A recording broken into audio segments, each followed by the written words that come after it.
ప్రేమ నమ్మకమైన యేసు పేర అందరికీ శుభములు పలుకుతూ నేటి బంగారు ప్రగజానంలో కొన్ని తలంపులు మరి చెప్పుకుంటూ కీర్తనల పరిచయం అది చాలా చక్కని ఆ, పరిచయం ఒక భక్తుని ద్వారా నేను తెలుసుకొని అది మీతో కూడా పంచుకొని ఆ, మరి గతంలో చెప్పిన కీర్తనలే మళ్ళీ మీకు ఉదాహరణగా చెప్పాలని నేను ఆశిస్తూ ఇది నన్ను ఆరంభిస్తున్నానండి.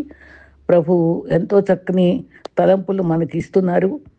కొంతమంది ఎంతో ఇష్టంగా మరి స్వీకరిస్తున్నందుకు వందనాలండి. మరి కష్ట నష్టాలు మనల్ని కూల్చడానికి కాదు కానీ మనం దేవునిలో విశ్వాసాన్ని మరింత లోతుగా బలం చేయడానికి దేవుడు వారిని వినియోగిస్తాడని భక్తుడు ఆస్వాల్డ్ ఛాంబర్స్ చెప్పారు. మరి మన పరిమితులను నుండి అసలు ఏ పరిమితులు లేని దేవుని వైపు తిరగటం ఎంత సంతృప్తికరంగా ఉంటుందని టోజర్ కూడా చెప్పాడు. దేవుడు నిన్ను ఆశీర్వదించాలని నిశ్చయించుకున్నప్పుడు ఏ వ్యక్తి, ఏ పరిస్థితి మరియు శత్రువు కూడా ఆయన చేతిని ఆపలేరు. దేవుని అనుగ్రహం ఎండిన ఎడారులను పూల తోటగాను, శిథిలాలను కృపకు సాక్ష్యాలుగాను మారుస్తుందని గొప్ప భక్తుడు చార్లెస్ స్పర్జన్ కూడా చెప్పారు. బ్రతకడానికి ఏం అవసరమని డబ్బును అని అడిగితే మనశ్శాంతి చాలన్నాడట. డబ్బు లేని వాడిని అడిగితే డబ్బు చాలన్నాడట. మనశ్శాంతి అయితే కొనుక్కోవచ్చు అన్నాడట. అయితే ఇద్దరికి తెలియాల్సింది ఏంటంటే సంతుష్టి సహితమైన దైవభక్తి లాభదాయకమని తప్పకుండా గ్రహించుకోవాల్సిన అవసరం ఎంతైనా ఉంది. అది తెలియక సంతృప్తి లేని వారిగా ఎంతోమంది జీవిస్తూ ఉన్నారు. మనం ఎంత ఎత్తుకు ఎదిగినా గతంలో గడిపిన సాధారణ జీవితాన్ని మనం ఎప్పుడు మర్చిపోకూడదు. ఏ బండ నుండి చెక్కబడ్డామో, ఏ రాతి నుండి తీయబడ్డామో ఇప్పుడు గుర్తుపెట్టుకోవాలి. గతంలో మనతో కలిసి బ్రతికిన వారిని, మనకు సహాయం చేసిన వారిని, మనకు తోడుగా ఉండేవారిని, భక్తుల యొక్క జీవితాలని అన్నీ మనం స్ఫూర్తిగా తీసుకొని కృతజ్ఞత చెప్పుకోవాలి. ఆత్మాభిమానం కన్నా విలువైనది ఏది లేదు. ఎన్ని కష్టాలు ఎదురైన వ్యక్తిత్వాన్ని వదులుకోవాలి, రాజీ పడకూడదు. మనల్ని గౌరవించే వారిని గౌరవించాలి. అది మన గౌరవాన్ని పెంచుతుంది. మనల్ని అవమానించిన వారిని కూడా గౌరవిస్తే అది మన సంస్కారాన్ని కూడా తెలియజేస్తుంది. ఏది తప్పో, ఏది ఒప్పో, ఏది సత్యమో, ఏది అసత్యమో, ఏది చేయాలో, ఏది చేయకూడదో, ఏది వినాలో, ఏది వినకూడదో, ఏది తినవచ్చో, తినకూడదో, ఏది అనవచ్చో, అనకూడదో, ఏది వాక్యానుసారమో, ఏది కాదో మన బైబిల్లో ఎంతో స్పష్టంగా చెప్పారు. అది క్రైస్తవులు అది ఉపయోగించుకోవడం నేర్చుకోవాలి కదా. అది చాలా చాలా అవసరమైంది. కొన్నిసార్లు మన జీవితంలో నలగటము, విరగటం మంచిదే. అది మన మేలుకే. పరమ కుమ్మరైన ఆయన చేతిలో ఎంత నలుగుతామో, ఎంత విరుగుతామో అంత ఘనమైన పాత్రగా మార్చబడతాం. పగిలిన పాత్రని పారవేయక పొంగి పొర్ల పాత్రగా ఆయన మనం మార్చగలడు. కీర్తనల యొక్క ఔన్నత్యాన్ని ఒక భక్తులు చెప్పగా అది మొదటి భాగంలో చెప్తూ కొన్ని కీర్తనలు 69, 70, 71లో ఉండే ఔన్నత్యాన్ని మీకు వివరిస్తాను. కీర్తనల పరిచయంలో అది కీర్తన గ్రంథం పెద్దది, 150 కీర్తనలు కలదు కదా. అది ఇంగ్లీష్లో సామ్స్ అన్నారు, పీ సైలెంట్ సామ్స్. అయితే అది టలియం అంటే గ్రీకులో అది టు ప్లక్, పీకుట అని అర్థం అంట, గ్రీక్ అర్థం. వాయిద్యాలు వాయిస్తూ పాడే పాట అంటే వాయిద్యాలు మరి స్ట్రింగ్స్ అనే పీకుతాం కదా, అది ఆ అర్థం వచ్చేటట్టుగా అన్నమాట. దావీదు 73 కీర్తనలు రాశాడు. 150లో ఇంకో 2 కీర్తనలు కూడా రాశారని మన న్యూ టెస్ట్మెంట్లో ఇద్దరు భక్తులు రాశారు, అది కూడా చెప్పుకుందాం. కానీ మిగిలిన కీర్తనలు ఎవరెవరు రాశారో కూడా వివరించుకుందాం. అది మనం భ్రమపడద్దు. అన్ని కీర్తనలు దావీదు కాదు, న్యూ టెస్టిమెంట్లో మరి కీర్తనలు వాడారు. సందర్భాలు గమనిస్తే అది చాలా చక్కటి సందర్భాలు. అవన్నీ నోట్ చేసుకుంటే కూడా మనకు అందరికీ జీవితంలో ఉపయోగపడుతుందండి. అయితే లూకా రాసినటువంటి అపోస్తలుల కార్యం 4:25లో అన్యజనులు అల్లరి ఎలా చేశారు అని అక్కడ మాటలో పరిశుద్ధాత్మ ద్వారా మా తండ్రి సగడు దావీదు ద్వారా పలికించితివి అనే మాట ఉంది. ఆయన ప్రభు మీదను, ఆయన క్రీస్తు మీదను అభిషక్తుడని భూరాజులు లేచారు అని కూడా 2వ కీర్తనలో ఉన్నది. అదే మాటను అపోస్తలుల కార్యం 4లో మనం చూడటం జరుగుతుంది. అయితే ఇదే మాట దావీదు నోట పలికించింది. కీర్తనలు 95:7లో రండి నమస్కారం చేసి సాగిలపడదాము, మన సృజించిన దేవునికి మోకరించుదాము, నేడు మీరు ఆయన మాట విన్న ఎడల ఎంత మేలు అని 195 కీర్తనలో మరి అవి పేరేమి రాయబడలా పైన, కానీ అనాథ కీర్తన ఉంది. కానీ హెబ్రీ గ్రంథంలో 4:7లో దావీదు గ్రంథంలో రాయబడిందని దావీదు పేరు మనస్కరించారు కాబట్టి 2వ కీర్తన 95వ కీర్తన తప్పకుండా దావీదు రాశాడని చెప్పగా అప్పుడు 73కి 2 కలిపితే 75 కీర్తనలు మొత్తం మీద దావీదు రాసినట్టుగా మనం నిర్ణయించుకుందాం. కేవలం 1000 పైగా సొలొమోను కీర్తనలు రాస్తే 2 కీర్తన మాత్రమే మన కీర్తన గ్రంథంలో పొందుపరిచారు. అది 72, 127. అది సొలొమోను దావీదు కుమారుడు రాశాడు. తర్వాత మరి 90వ కీర్తన ఒక్కటి ప్రత్యేకంగా పాత భక్తుడైన మోషే రాయడం జరుగుతుంది. 12 కీర్తనలు మొత్తం ఆసాపు కీర్తనలు రాశాడు. కొరాహు పుత్రులు కూడా 11 కీర్తనలు రాశారు. ఆ కొరాహు పుత్రులు చాలా భక్తితో రాశారు. అది ఆయన మరి 42, 44 నుంచి 49, 84, 85, 86, 87, 88 11 కీర్తనలు రాశారు అక్కడ. మరి ఒకటి హేమాను ఆసాపు అని కూడా రాయబడింది. తర్వాత ఆసాపు కీర్తనలు 12, ఈడము కొరాహు 11, 89 ఏతాప్ రాశాడని చెప్పారు. 50 కీర్తనలేమో అసలు ఎవరు రాశారో తెలియనట్టుగా రాయబడింది. అయితే 150 కీర్తనలు రాసిన వారు ఒక్కరే కాదనుకున్నాం కదా. అయితే కొత్త నిబంధనలో మరి బాబులోని చెర గురించి 137 కీర్తనలు రాశారు కాబట్టి పురాతన కీర్తనేమో మరి మోషే రాసింది 90 అయితే 137 ఏమో నూతన కీర్తనగా బాబిలోను చెరలో వచ్చినప్పుడు రీసెంట్గా రాసిందని మనం గ్రహించగలం.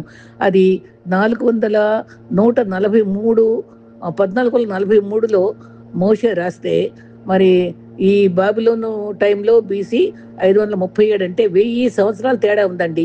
ఆ వ్యవధిలోనే ఈ కీర్తనలు రాయబడ్డాయని మనం గ్రహించుకోవాలి. ఈ కీర్తనలు రాయడానికి ఎందుకు రాశారు అంటే దావీదు రాజు కాకముందే కీర్తనలతో ఆరాధించేవాడు, సితారాతో వాయించేవాడు. రాజు అయిన తర్వాత డబ్బు అధికారం వచ్చాక దివరాత్ర ధ్యానించాలని ఆ కోరికతో గిఫ్టెడ్గా ఉన్న వారిని ఎంతమంది అంటే 4,000 మంది ఏర్పరిచి ఆయనతో నిరంతరం స్తుతి చేయడానికి దావీదు ఇష్టపడ్డాడండి. ఎంత గొప్ప అనుభవం కాబట్టి హృదయానుసారుడు అయ్యాడండి. 1 వృత్తాంతములు 23:5లో దావీదు 4,000 మంది స్తుతించటం రాయబడింది. 1 వృత్తాంతం 23:5లో ఆయన ప్రధాన గాయకుడని దావీదుని కూడా ఆ కీర్తనల పైన రాయడం చూస్తాం. కొన్ని మరి కీర్తనలో యాత్రా కీర్తనలు అని రాయబడింది. అది 120వ కీర్తన నుంచి 134 యాత్రా కీర్తనలు.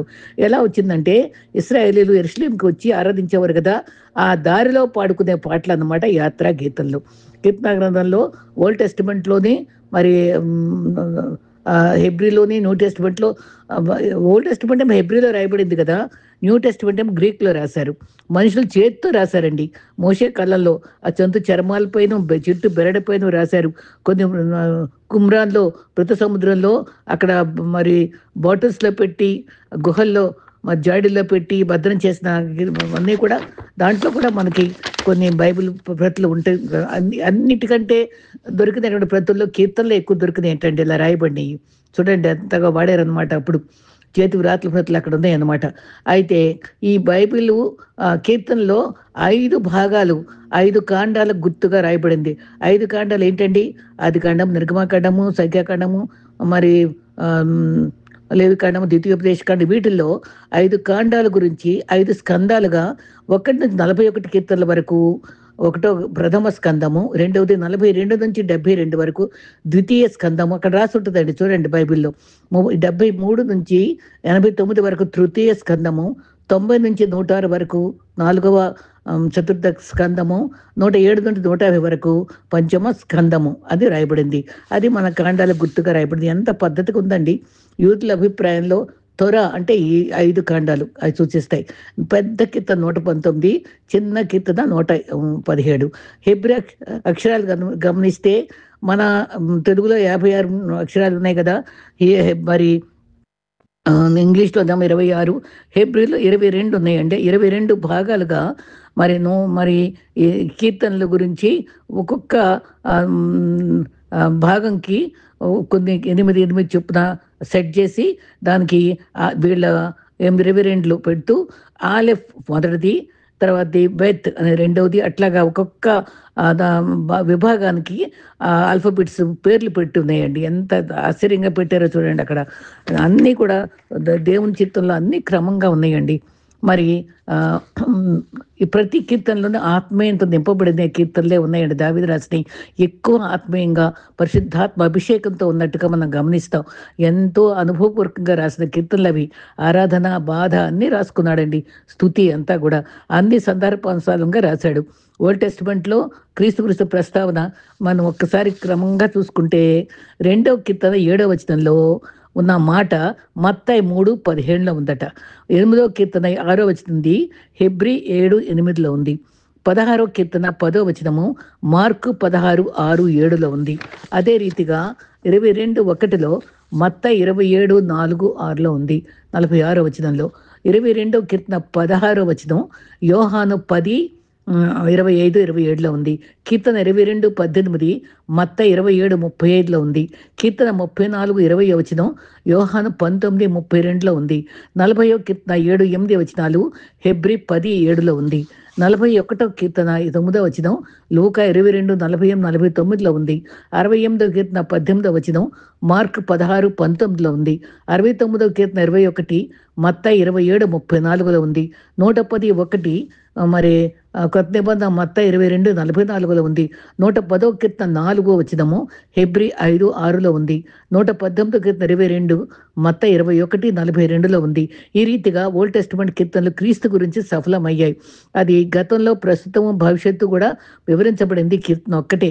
నిరంతరము దేవుని ఆరాధించినందువల్ల దావీదు హృదయానుసారుడు అయ్యాడు. ఈ రకంగా ఇంత గొప్పగా కీర్తనలు వివరించబట్టే మనం అందరం కూడా ఆత్మీయంగా కీర్తనల ద్వారా కూడా ఎంతగానో బలపడటం మనకు జరుగుతుంది. ఈ రకంగా ప్రభువు మనకి పొందుపరిచి ఇచ్చినటువంటి గొప్ప సత్యాలండి. మనము దేవుని స్తుతించి ఆరాధిస్తే ఆయన సన్నిధి మనతో ఉంటుంది. ప్రార్థనట ఆయన మనము ఆయన దగ్గరికి చేరుస్తుంది, కానీ స్తుతి మాత్రం ఆయన్నే మన దగ్గర చేరుస్తుంది. మళ్ళీ చెప్తా, ప్రార్థన మనల్ని ఆయన దగ్గర చేరిస్తే స్తుతి ఆయన్నే మన దగ్గర చేరుస్తుంది. కాబట్టి స్తుతి ఎంతో విలువైంది. ప్రాక్టికల్ అప్లికేషన్స్గా మనం ఏం నేర్చుకోగలమంటే, క్రియాత్మకంగా దేవునికి హృదయానుసారుడిగా దావీదు ఎట్లా అయ్యాడో అన్ని సమయాల్లో, అన్ని సందర్భాల్లో సర్వ సమయములందు నీ నా మధ్యాహ్నం సర్వ వేళలందు నీ స్తుతి గానం మాకదియే మేలు అని పాడుకుంటాం. ఏ స్థితిలో ఉన్న ప్రయాణాల్లో పడకలు అన్నీ కూడా మనం స్తుతించాలి. కీర్తనలు చదివి ధ్యానించి ఆయన సన్నిధిని అనుభవించాలి. మరి బిల్లీ గ్రహాం గారట కీర్తనలు 5 రోజులు చదువుతూ, మరి సామెతలు 1 చదువుతూ 31 రోజులకి ఒక్కొక్క అధ్యాయం చదువుతూ ఉంటాడట. మనిషికి సంబంధం కలిగించేదేమో సామెతలైతే, దేవునికి మనకి సంబంధం కలిగించేది కీర్తనలని ఆయన స్వయంగా చెప్పారండి. మనిషికి సామెతలు నేర్పిస్తే, దేవునికి మనకు నేర్పించే కీర్తనలు. అది ఎంత సత్యం అండి. అన్న ప్రభు మనకి ఎంత చక్కని అనుభవాలని కలిగినటువంటి బైబిల్ వాక్యాన్ని మనకి ఇచ్చాడు. కీర్తనలు పగలు చదివితే మనం ఆ రోజంతా ఏం చేయాలో ప్రభు చక్కగా నేర్పిస్తాడు. మరి మనం వాక్యమే మనకి దీపం కదండి, మన మార్గం చూపించేది కదా. ఆయనకి అది ఆరంభంలోనే మనకి ఉదయాన్నే చదివితే అది మంచి స్ఫూర్తినిస్తుందని భక్తుడు చెప్తున్నాడు. మరి కీర్తనలు రాత్రి కాకుండా పగలు చదివితే ఆ రోజు మనకి ఏం చేయాలో ప్రభు బోధిస్తాడు. ఆత్మీయంగా ఎదగలం, మనకు ఉపయోగకరంగా ఉంటాయి. మరి ఈ కీర్తనలు మనతో మాట్లాడుతున్నాయి కాబట్టి ఈ అనుభవాలన్నీ మన మనసులో ఉంచుకొని హృదయానుసారులుగా ప్రభువుకి దగ్గరగా ఉంటూ ఆయన అద్భుతంగా ఉన్నటువంటి కీర్తనల గ్రంథాన్ని, ఇంకా రుచికరమైనటువంటి ఈ సత్యాల్ని మనం ఆస్వాదిస్తూ ప్రభువులో ధ్యానిస్తూ ఆయనకి ఇష్టలంగా జీవిద్దాం. ఆయనకు హృదయానుసారులు అవుదాం. ప్రభు కృప మనతో ఉండుగాక. మరి నెక్స్ట్ పార్ట్ లో మరి గతంలో చెప్పిన కీర్తనలో మళ్ళీ మీకు ఒకసారి పునరావృతం చేస్తాను. అది మళ్ళీ ఒకసారి ధ్యానిస్తే మనకి కీర్తన యొక్క ఔన్నత్యాన్ని ఇంకొంచెం బాగా అర్థమవుతుందని నేను నమ్ముతూ ముగిస్తున్నానండి. Thank you.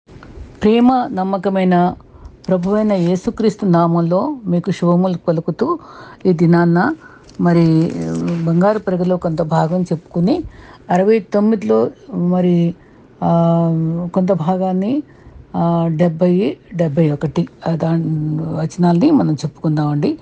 మరి ఈ జీవిత సత్యాలు మరి ఆత్మీయ జీవితానికి ఎంతో మేలు చేస్తున్నాయి. అదే మనం చెప్పుకుందాం.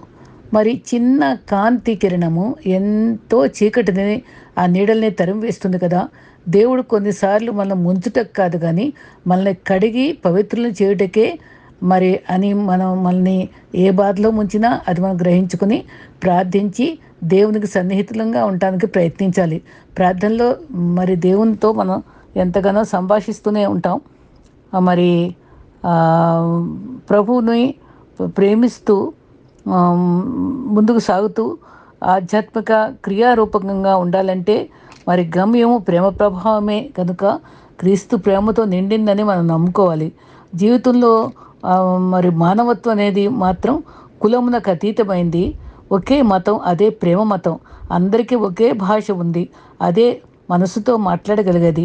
మనసున్న మనిషికే తెలుస్తుంది ఆ ప్రేమ విలువ. జీవితంలో చాలా ఓర్పు కావాలి. మంచి స్థాయికి రావాలంటే శ్రేష్టమైన, క్లిష్టమైన పరిస్థితులన్నీ ఓర్పుతో దాటాలి. మనం మనలో మన శక్తిని నమ్ముకోవాలి. దేవుడు మనకిచ్చిన తలాంతులను గుర్తించుకోవాలి. దేవుని శక్తి సందేహించితే మనం ముందుకు రాలేం కనుక ఆయన ఆశ్రయిస్తే ముందు ఆయన చేయి పట్టి నడిపిస్తాడు. సమర్థత అంటే ఏమి చేయగలమో అది నమ్మటం కానీ, మన మనోనిబ్బరం, అంతర్వాణి మాత్రమే మనం చేయగలిగిన పనిని నిర్దేశిస్తుంది, విజయం వరిస్తుంది. సామాన్య పనులను ఇష్టంతో సాధించి జీవితంలో ఎదుర్కొనే సవాళ్లను ధైర్యంగా ఎదుర్కొని అది సాధిస్తేనే విజయం లభిస్తుంది. ప్రతి ఉదయం లేవగానే జీవించినది ఎందుకో మనం ఆలోచించుకోవాలి. ఊపిరి ఉందని సంతోషిస్తూ ఆలోచించుట, మరి ఆనందించుట, ప్రేమించుట, మనకది గొప్ప వరమని తలంచాలి. మంచి సత్ప్రవర్తన గల వ్యక్తి విలువ సంపద కన్నా, డబ్బు కన్నా, ఘనత కన్నా గొప్పదని గ్రహించాలి. జీవితంలో అన్ని అనుభవాలు విలువైనవే. మంచివి కానివని మన మనసును, మన హృదయాన్ని సరిగ్గా తీర్చిదిద్దు సమర్థతను ఆలోచింపజేసే కృపనిస్తాయి. ఆశావాది ఎప్పుడూ మంచి అవకాశాలకై కష్టాల్లో కూడా నిరీక్షణలో జీవిస్తాడు. నిరాశావాది ప్రతి అవకాశంలో నిరుత్సాహాన్ని చూస్తూ ఉంటాడు. మన మనోవైఖరిని బట్టి మన నిర్ణయాలు ఉంటాయి. మంచి నిర్ణయాలు నిర్ణయించుకోవాలి.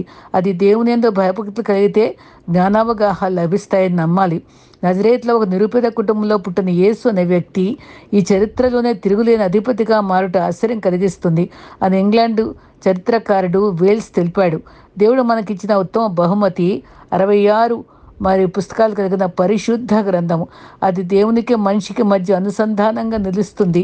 తరతరాలుగా జీవితానికి మార్పు చేయగల శక్తి కలది. భవిష్యత్తులో నిత్య జీవం గురించి సవివరంగా తెలపగలిగిన గొప్ప గ్రంథం. ఆ గ్రంథంలోని అమూల్యమైన తలంపులనే మనం రోజు ధ్యానించుకుంటున్నాం.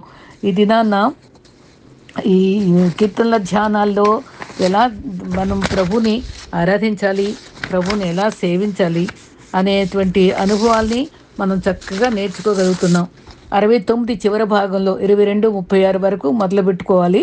అయితే గతంలో దావీదు యొక్క విజ్ఞాపన ఆ అగాధ జలంలో ఊబి నుండి తప్పించు, గెత్సెమనే ప్రార్థన ప్రవచనాత్మకంగా వివరించాడు. ఎందుకంటే చేదు చిరక అనే మాట దావీదు జీవితంలో లేదు, క్రీస్తుకే కదా ఆ మాట. అది ప్రవచనం.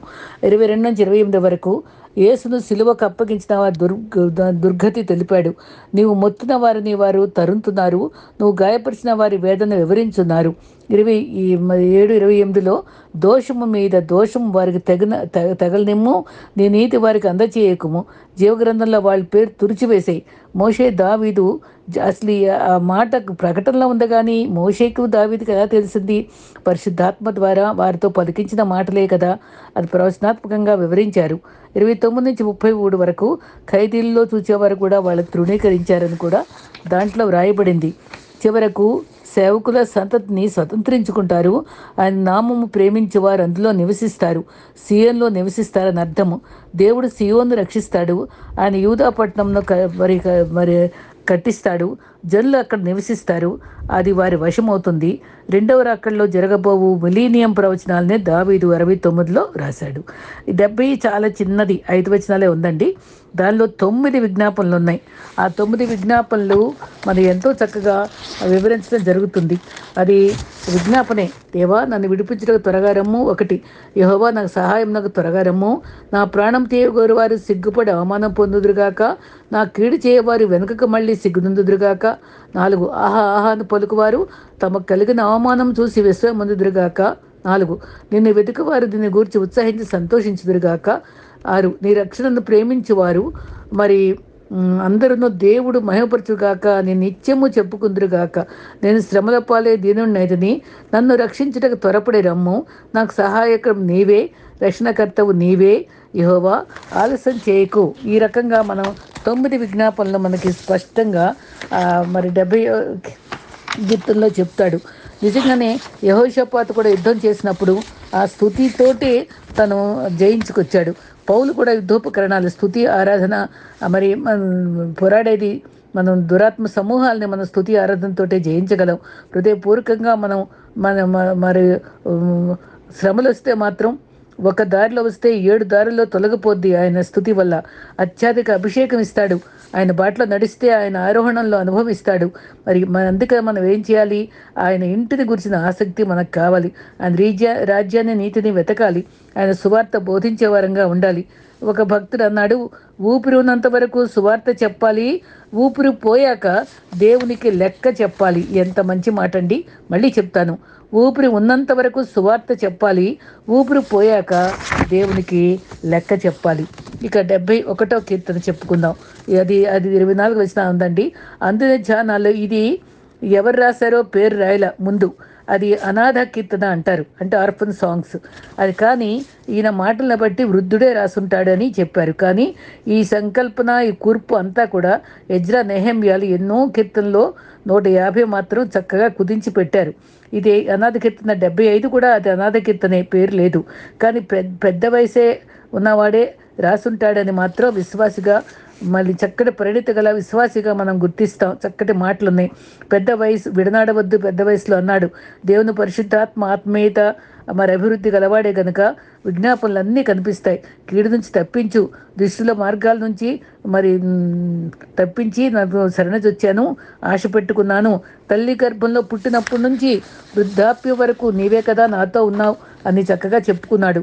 1 నుంచి 13 వరకు విజ్ఞాపనలే, కానీ చక్కటి మాట 9వ అధ్యాయంలో ఉంది, 9వ వచనంలో ఉంది. వృద్ధాప్యంలో నన్ను విడనాడకము, నా బలము క్షీణించినప్పుడు నన్ను విడనాడకము. ఇదేనండి నేను కూడా చేసుకునే వృద్ధాప్యం వచ్చాక రాకముందు రాశాడా అని అనుకుంటే 18వ వచనంలో, వచ్చు తరమునకు నీ బాహుబలమును గుర్చియు, పుట్టబో వారందరికీ నీ శౌర్యంను గుర్చియు నేను తెలియపరిచినట్లు తల నెరిసి వృద్ధుడినై ఉండు వరకు నన్ను విడనాడకము. మన ప్రార్థన నన్ను నా పిల్లల్ని చూడాలి, నాకు ఆస్తి కావాలి, నన్ను వృద్ధాప్యంలో ఏ దిగులు రానియకూడదు, ఇలాంటి ప్రార్థన కాకుండా నాకు ఆయుషి ప్రభువా, కానీ నీ కొరకు నేను ఏం చేయడానికి ఇష్టపడుతున్నానో కూడా వివరించి చెప్పుకోవాలని కూడా ఈ అధ్యాయం మనకు వివరిస్తుందండి. నా తర్వాత తరాలకు నీ మంచితనం గురించి, అది మనకు ముఖ్యమైన మాట. నీ మంచితనం కోసం బోధించాలి. చచ్చిపోవాలని ఎవరు కోరుకోరు. పిల్లలు ప్రగతి చూడాలని కోరుకుంటూనే ఉంటుంది. కానీ నన్ను బ్రతికించు అని అడిగినప్పుడు ఆయన కొరకు ఏం చేయాలో కూడా మనం చాలా వివరంగా మనం చెప్పుకోవాలి. నేను పుట్టబో వారి అందరికి కూడా నేను మరి నీ గురించి, నీ శౌర్యం గురించి వివరిస్తాను. మరి నీ ఖాళీ సమయంలో అన్ని నీ గురించి, నీ ప్రేమ గురించి, నీ వాక్యం గురించి, మరి నేను నీ మంచి సేవకుడుగా నేను ప్రయోజనకరంగా గడుపుతానని దీనంగా ప్రార్థించాలి. తర్వాత బిజీగా ఉన్నాను, తర్వాత మన పిల్లలు బిజీగా ఉంటున్నారు, వాళ్ళకి చెప్పలేకపోతున్నాం అనుకున్నప్పుడు కన్నీటితో ప్రార్థన చేయడం మన బాధ్యత. 14 నుంచి 16 వరకు దేవుని కీర్తించి ఘనపరిచాడు. నేను ఎల్లప్పుడూ నిరీక్షించదను, మరి ఎక్కువగా నిన్ను కీర్తించదను. నీ నీతిని, నీ రక్షణను నా నోరు దినమెల్లా వివరించును. అవి నాకు ఎన్నశక్యం కాదు. ప్రభువైన యెహోవా యొక్క బలాత్కారమును బట్టి నేను వర్ణించటం మొదలు పెడతాను అని కూడా చెప్పుకున్నాడు. స్తుతి చేశాడు. నిరీక్షిస్తాను, కీర్తిస్తాను అన్నాడు. ఒకవేళ మరణిస్తే నిరీక్షణ కూడా వివరించాడు. అతని పునరుద్ధాన ఫలం గురించి ఎంత చక్కగా చెప్పాడంటే 20 నుంచి 21 వరకు, అనేకమైన కఠిన బాధలు కలుగజేసిన వాడా, నువ్వు మరలా నన్ను బ్రతికిస్తావు, అంటే పునరుద్ధరణ అవుతాను. భూమి అగాధ స్థలంలో నుండి మరలా నువ్వు మమ్మల్ని లేవనెత్తెదవు, మళ్ళా మనం బ్రతుకుతాం ఆత్మ దేహంతో. నా గొప్పతనం వృద్ధి చేయి, మరి నా తట్టు మరలి నాకు నెమ్మది కలుగచేయి. 20 నుంచి 21 వరకు, నన్ను లేపబడుట, అంటే తిరిగి ఉద్ధానం అంటే లేపబడ్డ, ఇలా పునరుద్ధాన అనుభవం నాకు ఇవ్వండి అని చెప్తూ నీకు వందనాలు, నాకు నెమ్మది కలిగించు అని కూడా చెప్పాడు. పునరుద్ధానం బోధించాడు. చివరిగా, నా దేవా, నేను కూడా నీ సత్యమును బట్టి స్వరమండల వాయిద్యములతో నేను స్తుతిస్తాను. ఇశ్రాయేలు పరిశుద్ధ దేవా, సితారాతో నిన్ను కీర్తిస్తాను. నా పెదవులు నిన్ను గురించి ఉత్సాహత్వం చేస్తాయి, నా నాలుక దినమెల్లా నేను నిన్ను వివరిస్తాయి అని స్తుతితోనే ముగించాడు. ఎంతో చక్కని భావాలు ఒక్కొక్క వ్యక్తి ద్వారా మనం చూస్తూ ఉన్నాం. దావీదు ఎక్కువగా రాశాడు కాబట్టి దావీదు తపన, దావీదు స్తుతి, దావీదు ప్రార్థన, విజ్ఞాపన, అందుకనే హృదయానుసారుడయ్యాడు. మనం అటువంటి అనుభవాలన్నీ, తను కీర్తించిన అనుభవాలన్నీ మనం నేర్చుకోవడం మంచిది. అయితే 72వ కీర్తన సొలొమోను రాశాడట. అది 2 కీర్తనలే రాశాడు సొలొమోను. అయితే 1 రాజులు 4:32లో రీసెర్చ్ చేసిన రీతిగా మరి 3000 సామెతలు, 1005 కీర్తనలు రాశాడు. కానీ ఇక్కడ పొందుపరిచింది 2 మాత్రమే. నెక్స్ట్ మనం దావీదుకి సొలొమోను కీర్తన చెప్పుకుందాం. ఇంతవరకు దేవుడు మనల్ని ఎంతగానో మరి ఆయన తలంపులతో మనల్ని అభిషేకిస్తున్నాడు, ఆదరిస్తున్నాడు, ధైర్యపరుస్తున్నాడు. ఆయన కృప మనతో నిత్యము ఉండుగాక. ఆమేన్.